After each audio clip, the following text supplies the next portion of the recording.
Hi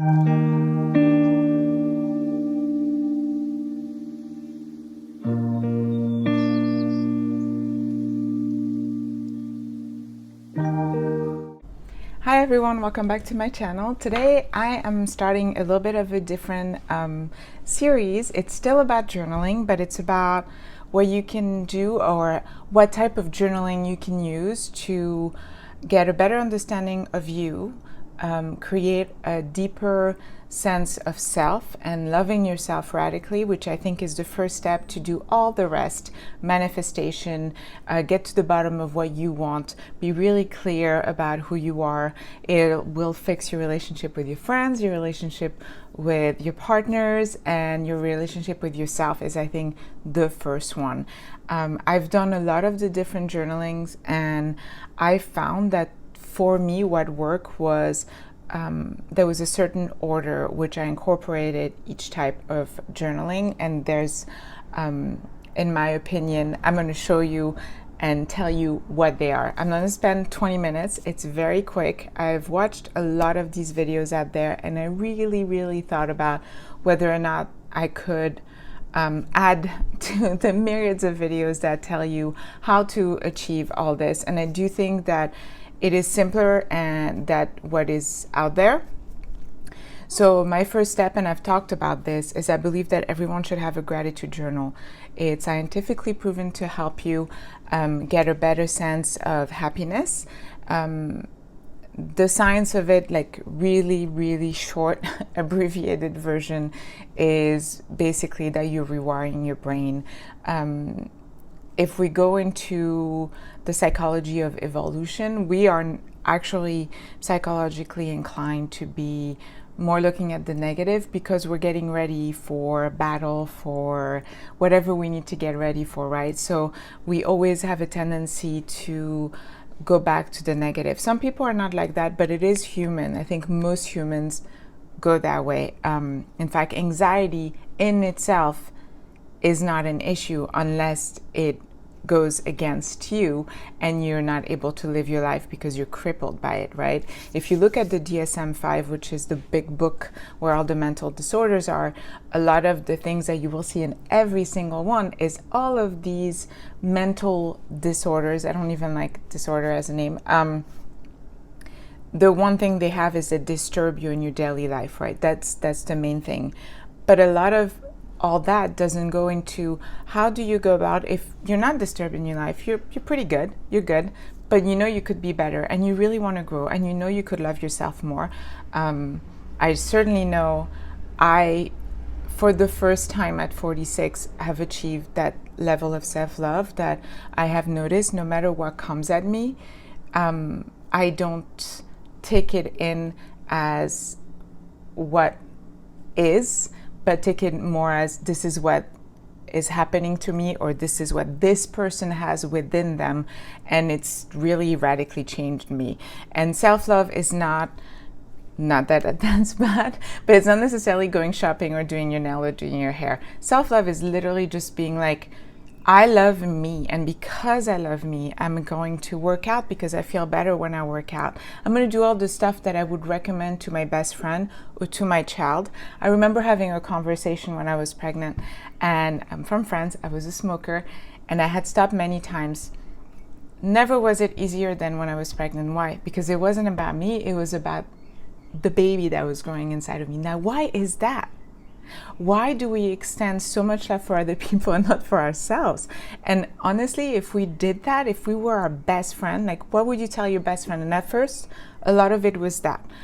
But before that, I think the first thing that was radical for me and that really changed me and made me want to go deeper and deeper into other types of journaling, I do a lot of them. The first one was a gratitude journal. And I do it in the morning, you do it at night. It literally takes 1 minute.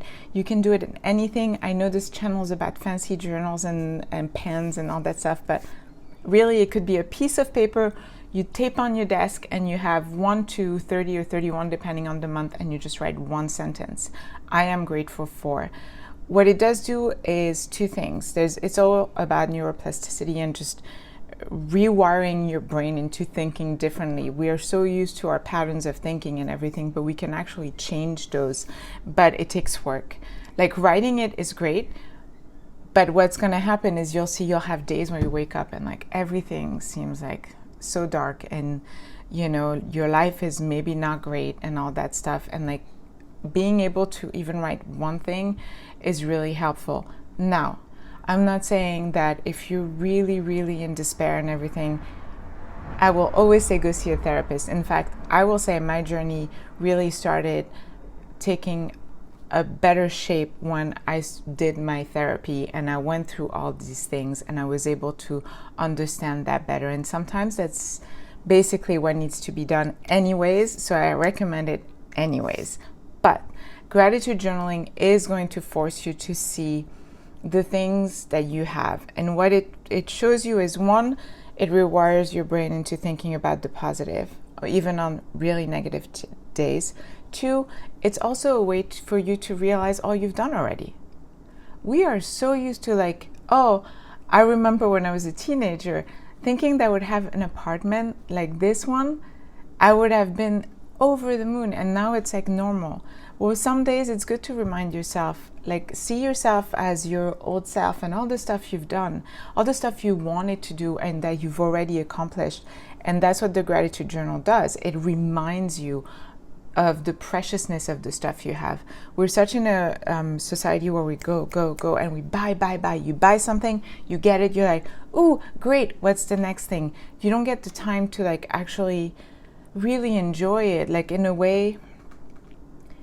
Yeah, in a way that is the one thing that gratitude journaling I think did for me, is kind of remind me like, hey, you know, I'm really lucky, even on really bad days. And I've had a lot of really bad days, but it still works. And I'm not saying that if you do gratitude journaling, all your problems are going to be solved. Nah, that's not how it works. But it is one step and something that has been proven to help you start seeing your life differently, but also shaping your thoughts differently, because you have to, I usually write, I'm thankful, I'm grateful, like really simple, and it gets boring and you feel silly while you're doing it. I do, but it helps.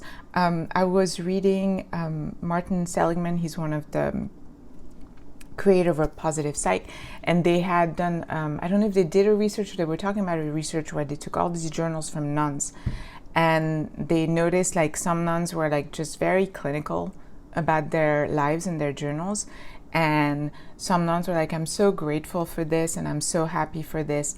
And they weren't saying that it was a cause and effect type of thing, but they were saying that most of the time the journals from people that had those kind of positive words in their journals seem to have led longer lives. And take it or leave it, I do think it shows, I do think it helps. If you wake up every day and all you think about are all the negative things that are upon you, or all like the stress you have, and we all have it, it's really hard. First of all, it sets the day like so hard. That's why I like to do it in the morning.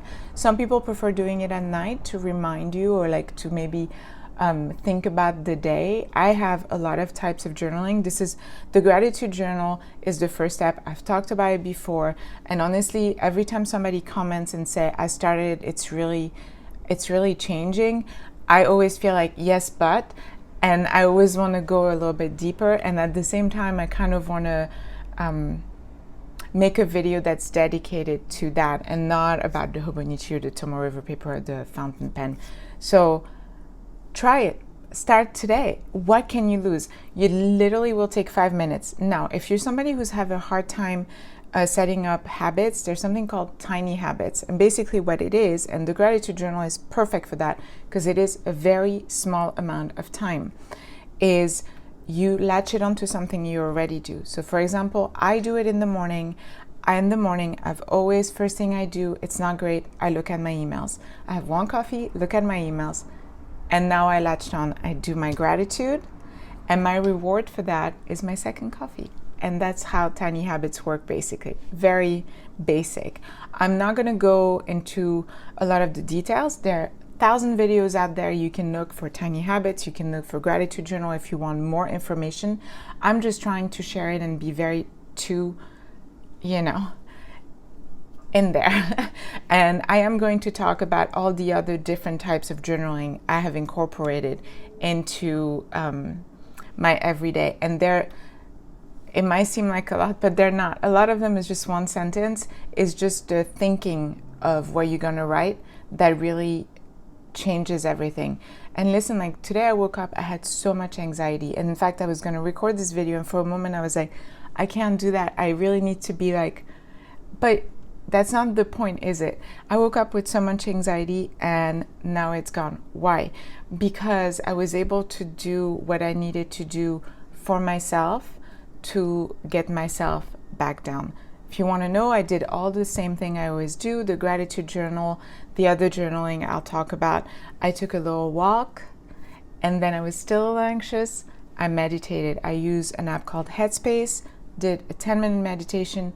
It changed everything. However, before I would have needed at least a 3-mile walk. That's what I figured out. Walks are great if you're anxious. They take a lot of your energy out. It clears your mind. It's kind of a form of meditation that is forced. That's where exercise is great. But I don't need to do that as much because as a whole, I usually can go to the positive in my life faster than I used to. And what has changed in me since I feel like I love myself? Well, when things happen to me and I pour love into myself. What does that look like? It looks like eating super healthy, healthier than I do. I work out most of the days, but then I work out for sure every day. And I like tracking it because that also helps me. And basically, I take care of myself. I do skincare because I like it. I'll do a mask at night.